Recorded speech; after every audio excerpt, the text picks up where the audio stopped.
He wants to be your Muslim friend. Most Muslims, I know many, are great people. Watch this. People. You're listening to the Dean Obeidallah Show, where comedy meets politics and all things in between. And welcome back, Dean Obeidallah Show. We're live here Tuesday, January 7th. In studio now with a guy I haven't seen since the Iraq War. So it's actually perfect timing that he's here. Josh Fox, activist, the man behind the Oscar-nominated documentary Gasland, which, if you've seen it, about fracking, and he had the fire come out of the kitchen sink, which is like the famous thing. Now he's got a brand new one-man play opening in New York, which is so timely, called The Truth Has Changed, which we'll talk about this and your support of Bernie and what's going on. So, my friend, you sit down, I'm like, look at the screen. It looks like the Iraq War again, doesn't it? I don't even want to talk about it. Oh, my God. The Look last at it. time I Doesn't saw Iraq you, War. we were at war, and that was a long time ago. We've been at war since 9/11, shortly after that. And I know Josh because he was like one of the key directors of the Arab American Comedy Festival, even though he's not Arab, That's right. because we had mutual friends years ago when we started with the Maysoon, like in 2003. Right. And your one-person show is all about essentially the arc of misinformation and propaganda since 9/11 to Trump. So it's perfect timing. But let me just ask you, because this is right in front of us, and it literally looks like when you see the footage of the video of the missiles in the air, it looks just like the Iraq War now. I mean, this is off the I charts. don't know if I believe this. I think this is stock footage from CNN from 2003. They're just licensing it to other or networks. or 1991. You know what I mean? Could It be just goes on 1991. and on and on. And I think there's several through lines that tie all this stuff together, and a lot of them are in this piece. The Truth Has Changed. And yes, it starts with 9/11 right here in New York City, which I went through, which is right around the time that I met you, because my company was an international theater company, and we had incredible actors from all over the world, including a few from Arab countries, and we were working on a project called The Bomb, which was about 9/11. It was about America's response to 9/11, but also us as an international theater company, how we were going to respond and say no to the Afghanistan war. We were one of the only institutions in New York that said no to the Afghanistan war. Because that was a tough one to be against, because everyone's like, well, they did 9/11, right? Right. And against the Iraq war several years later. But you watch the PR machine revving up. But this is classic wag the dog. I mean, Trump is being impeached. He's being impeached, and all of a sudden, boom, we have this massive distraction away from the impeachment campaign. But all these wars in the Middle East are about oil. They're about oil and racism. And because we are out there to try to capture oil, and we know that there's enough racism in this country that people won't really care who gets blown up in that pursuit, and that's really sad. Well, I mean, Donald Trump has been, since his campaign 2016 through president, the most anti-Muslim president we've had. Now, there's been some bizarre nuance in that he found a kinship with Saudi Arabia and Erdogan in Turkey. Oh, I wonder how that happened. And because about money, right? And that's it's because money is the great equalizer. Like all of a sudden, you might hate a group, but they can make you money. And in Turkey, there's the two Trump towers there, and he's talked about this. He's always liked them. But they found their common enemy in all of this, and with Israel involved as well, was Iran. And so he's like, oh, this is great. I can unite everyone against Iran. I look like a good guy. But don't forget, this is the guy who ran for president, calling for a total and complete shutdown of Muslims, that Islam hates us, demonized Muslims left and right, lied about my community left and right. And now, though, he will have an alliance. If he has some kind of coalition, it'll be some of the Sunni Muslim countries against Iran. This is very, very serious. This is another outbreak. And look, there's been people who've been calling for war against Iran since John the Bolton. very Oh beginning my of gosh, the Trump and he's administration. Yeah, and he's been he's back, and then he got fired, and who knows what's happening now, right? This is like these guys come in and out of there like revolving door, like it's an episode of The Apprentice.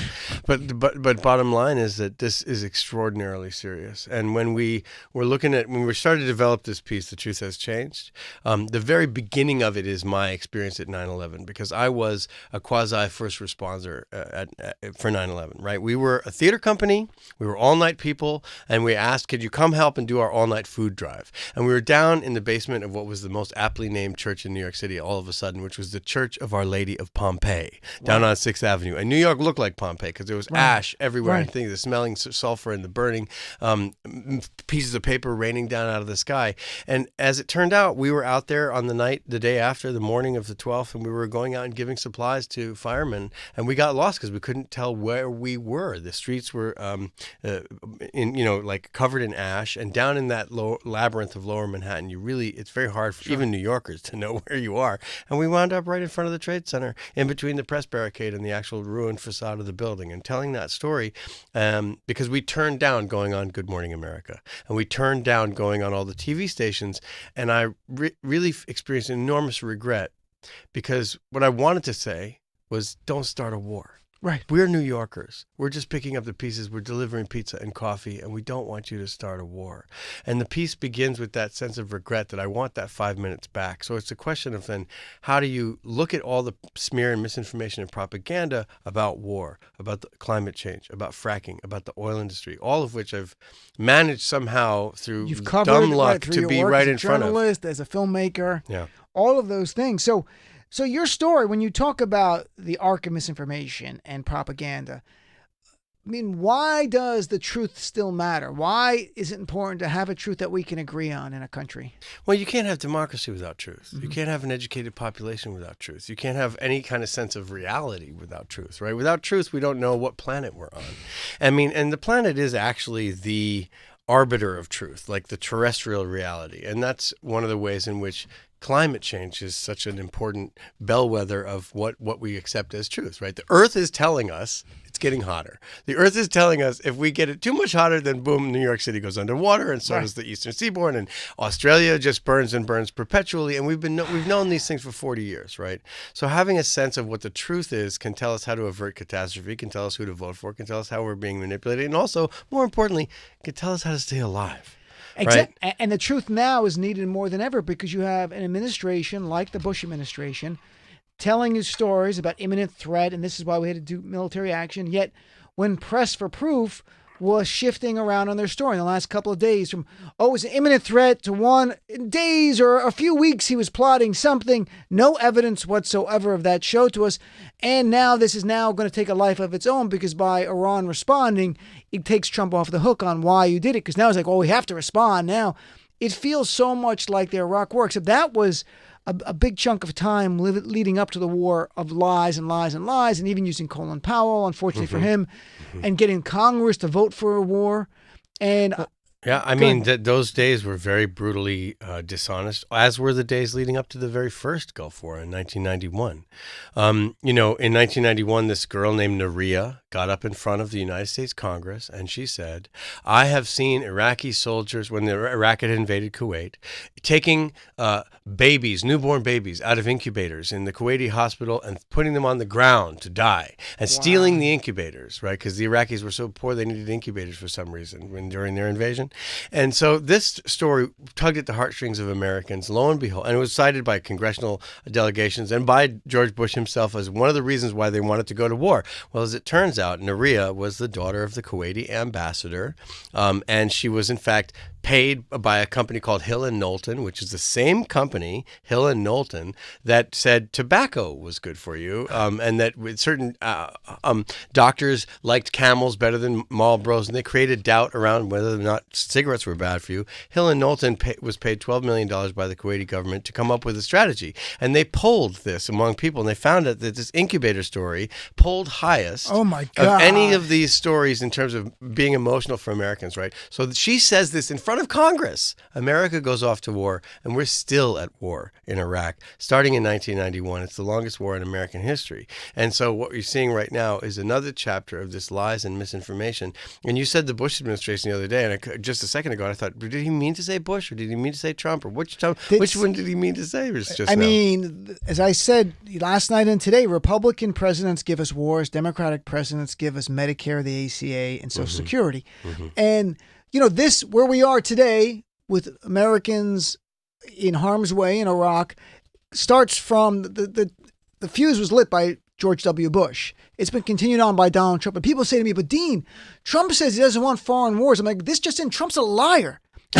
He's a liar and will say anything to get people to support him. So at the time, he thought it was the right thing to say. Now he picks the most extreme option he had given by the Pentagon. Let's kill the second-ranking guy in Iran, and they won't do anything. Of course they're going to respond. Trump knows that, and now he's going to respond to this, and we know this. So to me, this has been, since Trump got out of the Iran deal in 2018, put sanctions on, we are exactly where Trump wanted us to be, folks. Who wanted us to get out of the Iran deal, right? Saudi Arabia. Saudi Arabia and Israel were the two countries that really, and the UAE, I think, were also, none of them, they were all fearful that Iran getting more and more powerful could be a threat to their... Well, but all of this is also about continuing to prop up the regime of fossil fuels in our society and in our lifetimes, right? We're trying desperately to get off of fossil fuels. And that is what most of my work is about, right? Right. So when you mentioned Gasland, thank you so much. That was the first... a great movie. Thank you. I can't encourage people to go, if you haven't seen it, watch it. You can probably get it on demand somewhere. Yeah, no, Gasland is out all over the place. Right, you can right. watch. And there's also a part 2, which was on HBO. And there's actually a part 3, which is called How to Let Go of the World and Love All the Things Climate Can't Change. And that was also premiered at Sundance and was on HBO. That was 2016. So this is part of that ongoing reporting on how toxic and dangerous oil is, not just in the ground and not just in the air and not just to the climate, but also to the sense of what the truth is. Because when I mentioned Hill and Knowlton, I did it for a purpose because Naria, obviously, this started the Iraq War. Hill and Knowlton also then went out and attacked me. They were the ones who were saying natural gas is great. We love natural gas. It's one of the best things that you can have in this world. And it turns out that natural gas is actually the worst. Fracked gas is actually the worst fuel that we can develop if we want to stop climate change because it has the highest emissions profile. All the methane I goes didn't know up. that. Yeah, methane goes up into the atmosphere. It's 100 times more potent than carbon dioxide. And then you have all this carbon dioxide from burning the methane. So you add all that up and you're worse even than coal, which is a horrible fuel. We should also get rid of coal. But to get off of fossil fuels, we are seeing right now a situation in which this oligarchy and which this ruling class wants to keep us in war, wants to keep us addicted to fossil fuels. And those things have a connection, and they all are connected through this idea of misinformation, smear, not informing the public of what is really the truth on climate change, what is really the truth on the reasons for war. And then when you really back up and look at it even further away, you see that these things are fundamentally tied to white supremacists, like Steve Bannon, like Donald Trump. And that at the level of the State Department, Rex Tillerson, right, that doughy, dimpled denier, Sure, remember him. CEO of ExxonMobil Right. turned Right. Secretary of State, he created a contract with Cambridge Analytica. Cambridge Analytica, of course, Steve Bannon's organization to mess with people's minds in the 2016 election. And we're going into a new cycle where we're going to see just as much disinformation. So when you really look at this, it's about the connections between big oil, big data, and white supremacy, which I think is this most incredibly toxic combination, especially when it comes to our democracy. And here we are in 2020 watching Trump blow people up in foreign lands. In The Truth Has Changed, and it's Josh Fox's one-person show, which is going to be here in New York, January 11th to 19th at the famed Public Theater. Is that what you're talking about just now? Is that all tied in your show? Absolutely. Yeah. The show starts with 9/11. It goes through the Iraq War, the fracking wars, which I was definitely a part of helping define that, through to the BP. I think I learned the word fracking from your movie. I'm not kidding. Sure. Like, Well, I didn't know. A lot of people. Right. Like, we didn't know what fracking was, but Gasland is, and you got an Oscar nomination for that. You should have won. I don't know who you lost, but you should have won. I do. I know. I lost to my friend Charles Ferguson. Oh, and I always that's joke right. with him. I say, they always give the Oscar the wrong movie. You can drop it by any time. He never laughs at that, though. But see, The Truth Has Changed is about how the oil and gas industry mounted a 10-year, $50 million ongoing smear campaign against my work. And what does this mean? This means they attacked the Oscars when we were nominated. It means they ran Facebook ads. They ran ads on Google. They pegged search terms to my name, and they said that my films were fake. They ran they made 2 feature films just to attack Gasland. They followed me around the country. They booked shadow tours of our tours. They surrounded our theaters with Harley Davidsons and revved them to such a degree that people couldn't hear the movie theater. One of the buildings on my parents' property was burned to the ground, and they accused us of arson. I mean, it goes on. It's a crazy, crazy list. Tweet threats, death threats, promises of the rape and decapitation of my entire family. And this is ongoing. Well, who were the people behind that campaign? I'll tell you. Andrew Breitbart, Steve Bannon. Those cats. Why were did the Andrew people. Breitbart? Why was Breitbart behind it? I'm just. Andrew Breitbart was a right-wing smear merchant. Right. So there's only so many of those guys around, right? Andrew Breitbart, Rush So did they Limbaugh, hire them, or did they organically get involved? That was what I was curious about. I really I've never been able to see a paper trail. I mean, Okay. of course, Breitbart died in 2011, 2012. Right. But what I do know is that was continued by Steve Bannon. Sure. And that organization continued to attack me. And we also know that there were major PR firms that were created by the super majors, by the oil industry. One of them called Energy in Depth. And that was actually funded by Shell, Chevron, ExxonMobil. Even though they said, oh, we're just mom and pop oil and gas producers out here in America. But no, it was the super major oil companies. We know that. And then we know that they spent huge amounts of money making these feature films. These were right-wing operatives. We had James O'Keefe's squad show up at my house and try to get us involved in a whole scandal about like, oh, will you take Saudi Arabian oil money if we're going to fund your new documentary? They were offering us $5 million. Wow. We said no. But then they tried to say that we said yes, even though, but I had the phone call on tape. Anyway, the point Good is, thing. yeah, it's a good thing. The point is, I'm all over the place. That these people, No, it actually makes sense, though. I mean, Yeah, it's a more linear story from my end than you might. In your brain, it might be all over, but it's actually more linear and good. connected on some level. Well, I mean, the project really details what it's like to become a victim of those smear and misinformation campaigns. But why am I telling that story now? The reason why is because I watched in the 2016 election Steve Bannon and that whole group of people completely misinform the electorate and do it in an incredibly sophisticated manner. Now, we know some things about Cambridge Analytica. We know some things about the way they targeted voters. But it really goes into how they get underneath your skin, they get inside your psyche, they profile you, and they understand how you tick. And in order to do that, they're very effective in the way that they can lie. So I know this from firsthand because they followed me around like as an individual. But because of Facebook and Google, because we have so much data on all these different Americans, the algorithm is actually able to follow you around psychically without your knowledge. Because Cambridge Analytica amassed 4,000 to 5,000 data points on every adult American. 4,000 to 5,000 data points? So they knew 5,000 things about you, right? They knew 5,000 things about me. I don't even know 5,000 things I don't know about. what you would find about it. A lot of repeats. Well, I don't know. They know where you went to have lunch. They know what time you woke up. They know how many times you snooze on your alarm when you get up in the morning. How could they know that? It's all going through your phone. Oh, that's interesting. That's scary. All that data is being collected on you. So when they chatting were with the scary Josh Fox, who's scaring the hell. So, but look. So I It mean, is you scary. detail this in your show. The truth has yes, changed. oh, absolutely. So it's a journey through that first lens is through the misinformation campaign that happened to me, and then it's through the lens of the misinformation campaign that's happening to you, the audience. How on one level, your cell phone is a constantly evolving, ever deepening, more and more profound psychological data test that you're filling out all the time, and that you're not aware that you're exposing your psychology to those people, and then that's being sold and purchased by Steve Bannon, by Donald Trump, by their campaign. And that's being used to market messages back to you. Now, that message might be, in your case, instead of it being like, oh, you know what, vote for Donald Trump, you're never going to do that. But they might say something like, oh, well, Hillary Clinton is a racist, so you should vote for Jill Stein. Right. You see what I'm saying? They're Sure. going to try to everything they can to push your message and push your buttons and tap into those unconscious fears. It was remarkable during the campaign by the Russians. They used an image of mine, and they made a fake account about Muslims for America or something like that, and they used Linda Sarsour and me, and they used real quotes from us that we had really said, and then their propaganda was in between there. So they got. You got it. 20 or 30 more times the amount of Instagram followers than I had.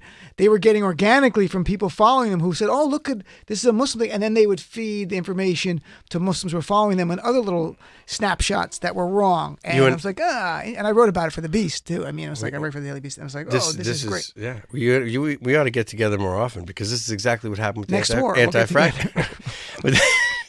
with the anti-fracking movement, right? They claimed that the anti-fracking movement was against American oil, right? And they said, oh, well, if you're anti-fracking, you must be for these wars in the Middle East. Frack a well, bring a soldier home, which is insane, right? Right. Or they would say things like, well, Josh Fox secretly working for the Russians, his films were funded by Vladimir Putin as a gambit to stop United States oil competing against the Russians in Europe. Who says this stuff? This is all over Fox News. Oh my God. At one point, I'm telling you, this is not a joke. I tweeted against the war in Afghanistan when Trump dropped the Moab, the mother of all bombs. I forgot, yes. He dropped it, and I started tweeting, and Meghan McCain, I think, and Kelly Pavlich, or whatever her name was, Katie Pavlich on Fox News, Pavlich, yeah. They started getting into a head-to-head with me on Twitter. And so I was saying, no, what about diplomacy? What about actually dealing a Marshall Plan? What about, actually doing the things that America is successful for instead of creating more terrorists and creating more war? And they created a campaign called Send Josh Fox to Hug It Out with ISIS. You can look this up. They raised money on Kickstarter to buy me a ticket to Afghanistan to hug it out with ISIS, which of course was completely absurd. But they were What did they do with the money? Did you get the money for plane tickets? I should have taken it. I should have. I would have taken the money and used it for something else, like a trip to someplace fun or something, but no. No, I think they gave it to a veterans organization. But like the point is that this is exactly how they take your image, they take your words, and they turn that against you. And in many cases, they'll take your deepest, most heartfelt beliefs, and use that as a misdirection campaign. You were talking about Saudi earlier. Folks, do you know that yesterday Donald Trump met with the Saudi Vice Minister of Defense in the White House? If you do, it's the only reason we all found out about this because the Saudis, from their side, released a picture of Trump with the Saudi Vice Minister of Defense yesterday in the White House. The Trump administration did not reveal that to the press. There's no logs anymore. This is a dictatorship. It's not a transparent republic any longer from Trump's point of view. So the White House Correspondents Association, Jonathan Karl is the head of it, slammed it on Twitter, and I was retweeting it. And Karl wrote, a meeting with a foreign leader in the Oval Office should at the very least be on the public schedule with a readout of the meeting released after it's over. But a long-standing precedent for presidents of both parties. It's disturbing to see the government of Saudi Arabia has more transparency than the White House. Wow. This is where we are right now. Yeah. We have Donald Trump, a regime. It's not an administration. It's a regime like you call the Iranians. They have a regime. And Trump's regime does not comport with checks and balances, any kind of restrictions. He didn't tell the Gang of Eight, even though the War Powers Act, the law would require him to, because he got his minions on Fox News to go, well, how can you trust Democrats? Well, who are they going to tell? The Iranians? Are you kidding me? Right. It's not like they're telling them and they could stop it. It's not like they're going to go on TV and go, there's a missile coming. Soleimani, if you could hear us, stop it. They would have never done that. They may have protested, but it's... I mean... We're heading toward... Look, I can feel it. I said it 2 days ago, and people did not believe me. It feels like 2003. It feels like the drumbeat to war. It does. Then, and I have two members of Congress on tomorrow. Here's a sad reality, folks. There is little they can do to stop a president. They can stop funding for this war in time, but he can go commit to a war. We can object all the time, say it's a violation of the War Powers Act. Both chambers of Congress can pass a resolution they did with Yemen. He can veto it. Good luck getting enough good Republicans to come over. It's not going to happen to override the veto. And even if they did, they would challenge it in federal courts controlled by Trumpers at this point, hoping they win that and the War Powers Act is unconstitutional. Well, we are all seeing that our checks and balances, this great hope we had for how our system was set up, is a paper tiger. And it's been a charade based on more forbearance by good people. And Trump is not a good person. Well, we have to take back the country. That's the objective, right? Yeah. So that's what this project is about. It's about touring the country and talking to people about misinformation. Because you can't talk about war without talking about propaganda and misinformation. Right. You can't talk about climate change without talking about misinformation and propaganda and smear and lies on behalf of the oil industry. You can't get into a conversation that's not based in reality. So what people don't understand is that these techniques are targeted specifically at themselves and at their psychology. They're poised in such a way that, like, I know a lot about you, right? I know if you're a meticulous person. I know if you're an open person. I know if you're conscientious. I know if you're agreeable. I know all these things because the internet told me about you and I've purchased your data. And then I can lie to you effectively. So what I'm trying to point out to people right now is, right now, Facebook, in 2019, Mark Zuckerberg got out in front of Congress and he said, our politicians can lie in unlimited fashion on our platform, and there will be no ramifications. Is that in your show? Yep. Great. And the video's there, but it's also interpreted in the show, which is that this could be the end of journalism as we know it. Facebook is the largest news publisher in the world.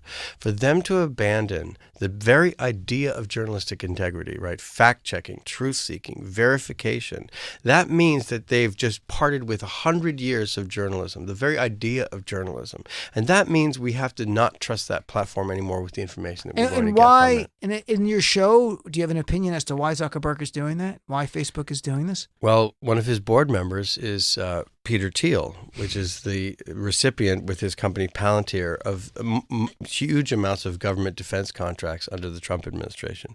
That's all about data, private data. Facebook's business is data. Their business is not linking you to your friends. You know what I mean? It's like you think when you're looking at Facebook, you're looking at your friends' pictures. No, what's happening is Facebook is looking at you. You're not looking at Facebook. Facebook is looking at you. You are their product. You are what's being sold by them. And the same thing is true of most of these social medias. It's also the same thing that's true, by the way, right now of the movies, right? If I make a movie and I put that out on a major movie channel, they're using my film to find out about you. Sure. Right. Just as right. much. They find out your viewing habits, like Netflix. They're finding out your viewing habits. That's why there was like, Dean, you'd probably like this film. Like, how did you know? You're right. I love that film. And I understand how. By the way, the update, I'm talking to Josh here, and then I look at the screen. So what they're saying now is that the missiles were launched, CNN reported, from Iran, not small rocket missiles, but ballistic missiles shot from Iran at 2 different U.S. bases, tens of missiles. So they might not know till daylight what kind of devastation or any devastation. It might be of missed targets. We don't know. But the fact they come from Iran soil and not what I expect, like, someone with sort of like a little projectile launcher close by and shooting it up and running away, that kind of stuff, means in all likelihood, I think Trump will respond by attacking targets within Iran, which is just a scary escalation. Which is what he said he was going to do. Right. I mean, we have a president who declares he will commit war crimes and on Twitter, and defends it on Air Force One, and no Republicans even denounce it because they're taken in by this. Trump is the GOP and the GOP is Trump. And the only way to take this country back is to win and destroy the GOP, utterly decimate them. And don't forget that these platforms also are being used and abused, specifically Facebook, right?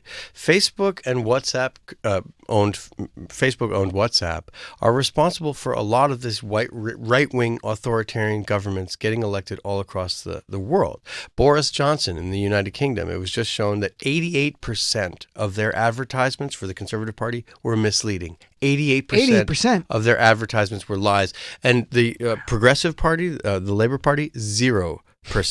And they won big. Yeah. Rodrigo Duterte in the Philippines, dependent on WhatsApp. Jair Bolsonaro, responsible for the arson of the Amazon, the right-winger elected in Brazil. 100 million fake news WhatsApp direct messages direct to voters. 100 million of them saying that their opponents were criminals. Okay. The Bolivian coup, the right-wing Bolivian coup, 68,000 fake Twitter accounts were responsible for that. So this social media and Facebook in particular, right? Mark Zuckerberg is having dinner parties in Washington with conservative media figures and I don't know what the hors d'oeuvres are. I don't know what they're serving. I don't know pigs in blankets or what's going on over there. But I know that Mark Zuckerberg is having dinner with Lindsey Graham. He's having dinner with Sean Hannity. And he's had not one but 2 private dinners with Donald Trump and Peter Thiel, right, the head of Palantir. This is all about data, big data, big data. And when you look at the people who started this, Cambridge Analytica, right, Steve Bannon, what is he doing now? Steve Bannon has just raised $100 million for his white nationalist project in Europe. So he's touring, crisscrossing Europe, promoting white nationalism. That sounds a little bit like Nazis. This is like the Axis powers in a way from World War II, and you're dealing with... That's how I got into this, right? I got into this because I'm son of Holocaust survivors. That intergenerational trauma is in my veins. You are on the lookout. My grandfather learned in the middle of the night in Poland that the Nazis were coming the next morning to round up all the Jews, and they left that night. And they got their way to New York, and they survived, but all of his family was killed. 8 or 9 brothers and sisters all killed. So there's something hardwired in you when you've gone through this, that you're looking for the threat on the horizon. And what I'm trying to say to American people right now is this stuff, whether you're talking about Facebook, you're talking about social media, you're talking about WhatsApp, and Zuckerberg coming out and saying, yeah, you can lie. Because it is their business model. Their business model is collect data on you, give you yourself back to you, and whatever it takes to make sure that money is coming in, he's doing that. If we take a break, can you stick around for a segment? We'll talk about, because you were a delegate in 2016 for Bernie, and 2020 a little bit about the campaign. Sure. In the big picture, not for you to just come on and advocate for Bernie. I like Bernie too, but I mean, I like all the candidates, but I really want to get a sense about party unity, whoever our nominees, because I'm really concerned, the lesson from 2016 for all of us, and how do we get there? I'm actually writing about it for the Daily Beast tomorrow morning when I wake up early, except unless the war has pushed my article away. Let's take a break and come right back to more of the Dean Obeidallah Show. Right. Dean Obeidallah Show on Sirius XM Progress 127.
This is the Dean Obeidallah Show, exclusively on Sirius XM's Progress. And welcome back, Dean Obeidallah Show. I'm here with Josh Fox, Oscar-nominated documentarian, the movie Gasland, which I'm sure a lot of you have seen, about fracking.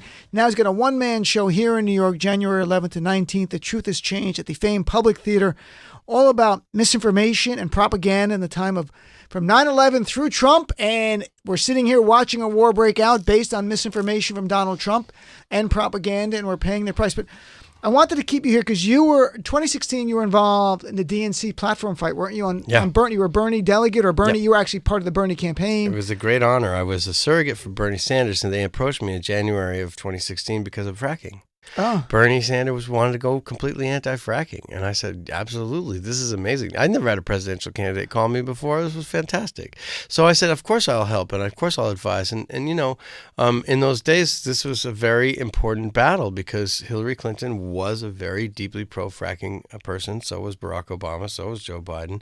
And this was devastating Americans. It was perpetuating fossil fuels throughout the world. And so I felt, you know, this is a primary. Let's work on the issues. Let's get in there and do it. And then it was a great honor to be appointed to the platform committee alongside of Bill McKibben and Dr. Cornel West and Ben Jealous and all these incredible I've had Ben people. on the show a few times. Oh, Ben is wonderful. And they're friends and they're heroes of mine. And I said, absolutely, let's do this, you know. So we went down there, and my job was to really work on two amendments on the environment. One was a total ban on fracking, and the other one, which I had proposed, because I knew that the Clinton campaign was not going to say yes to a ban on fracking, so I wanted a fallback position to negotiate. Good thinking. I said, stop fracked gas power plants.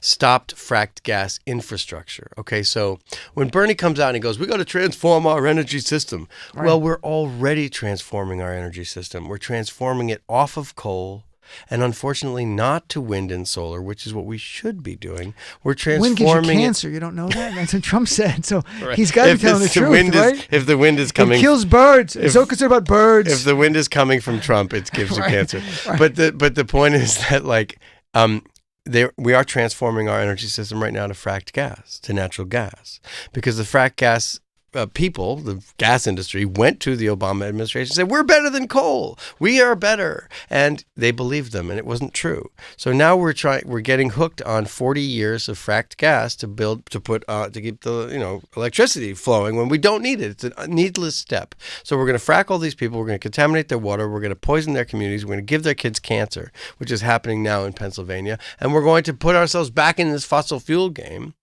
So what I thought is more important than just the simple fracking ban, which was important, but would take a while to achieve, which is stop building these frack gas power plants. You're talking about 700 power plants across America, thousands of megawatts of electricity. This would mean 2 to 5 million new fracking wells, hundreds of thousands of miles of pipelines, a whole infrastructure build out that we absolutely can't do if we want to stop climate change, that we absolutely can't do if we want to stop this fracking scourge that's going across America. So our amendment at the platform level was to say, no, we're not going to incentivize frack gas power plants. This was a major difference between the Obama administration and what was coming. And this was something to celebrate. This was a unity amendment between the Clinton campaign and the Sanders campaign. And there were many, many, many of those, right? We won on $15 an hour for the minimum wage. We won on legalization of marijuana. We won on a whole host of issues that the Sanders campaign fundamentally altered the Democratic Party. Mm-hmm. And the Clinton campaign said, you know what, we're going to go along with you. We're going to do this. Right. So unfortunately, instead of going out and campaigning on those things, the Clinton campaign started to run against their own platform, which was suicidal. And it was a maddening moment. We were trying. We wanted all to go out and do it. We were like, get us out there. Get us on the road. We'll go campaign. We were not. We were really given the shoulder. We were not embraced by it. No. And I have people. We tried. We tried as much as we could. The other way that. And I tell people the studies do not back this up, but the perception was that Bernie supporters did not come out for Hillary. Where did that perception come from? The media. Mostly came from social media.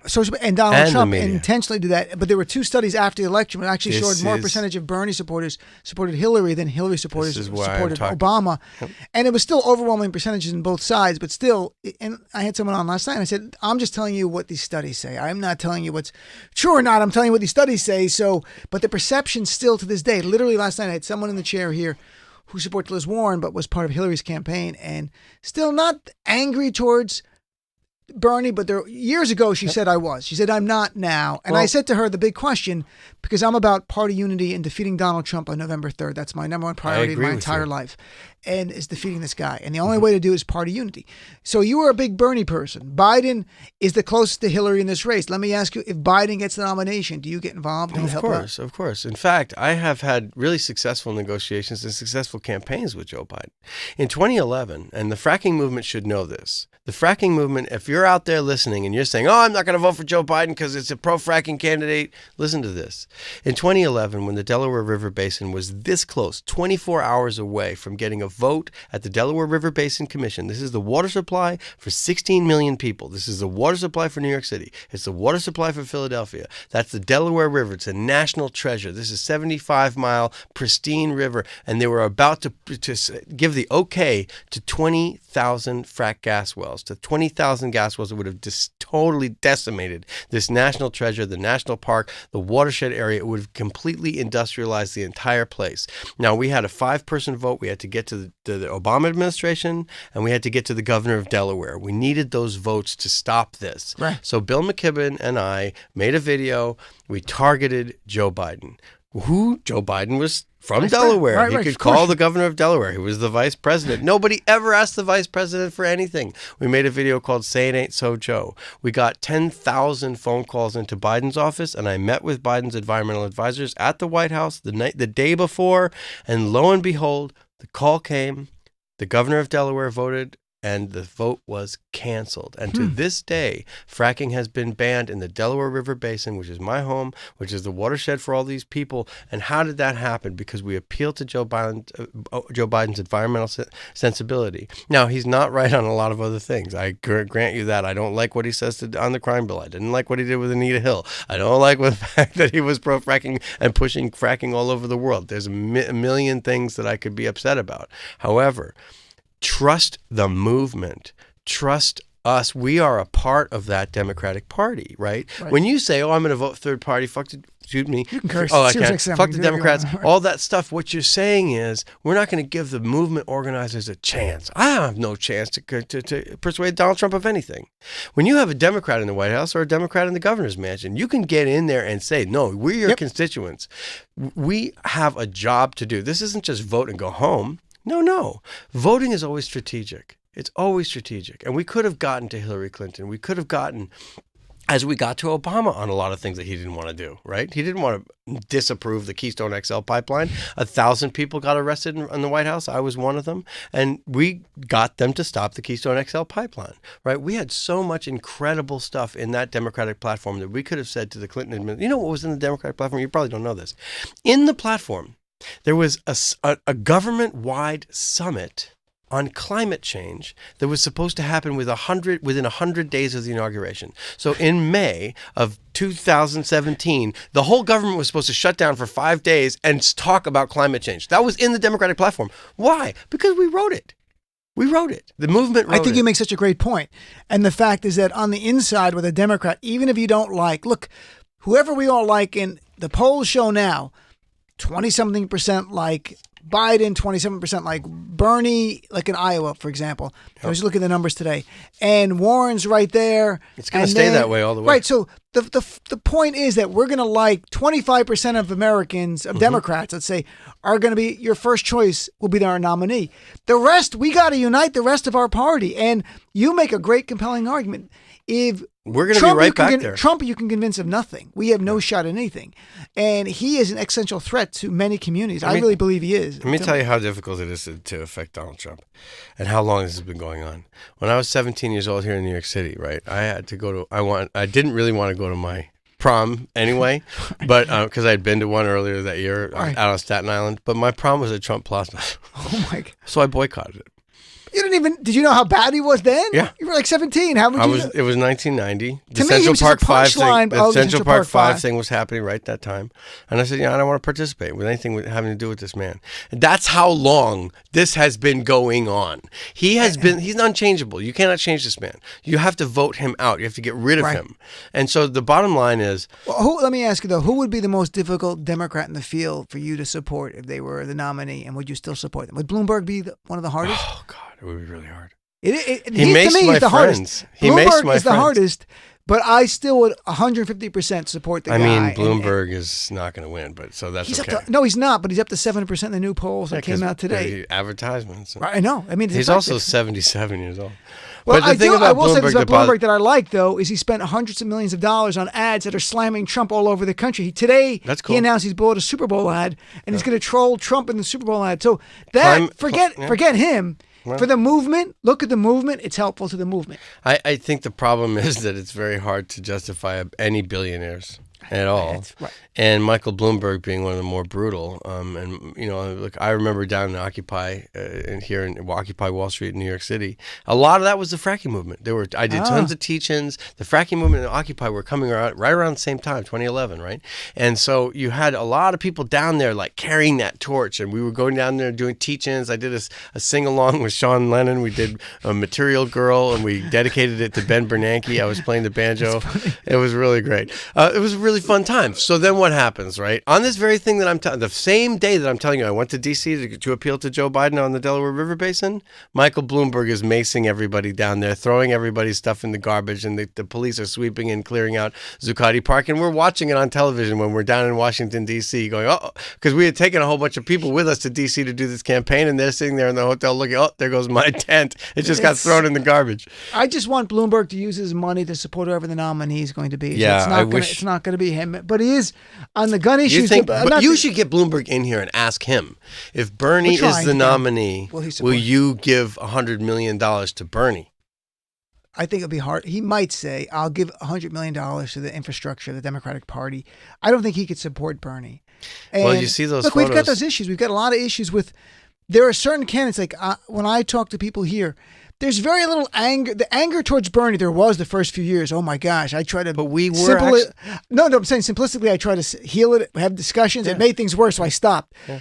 The only place I hear some anger, and it's not the same, but I hear some is Mayor Pete Buttigieg by some people who find him insincere, or his record towards black people in South Bend on giving contracts was horrible, firing the police chief. So that's the only place I hear some anger, but I don't think he'll be the nominee either. He could end up on somebody's ticket, depending who. Strategy.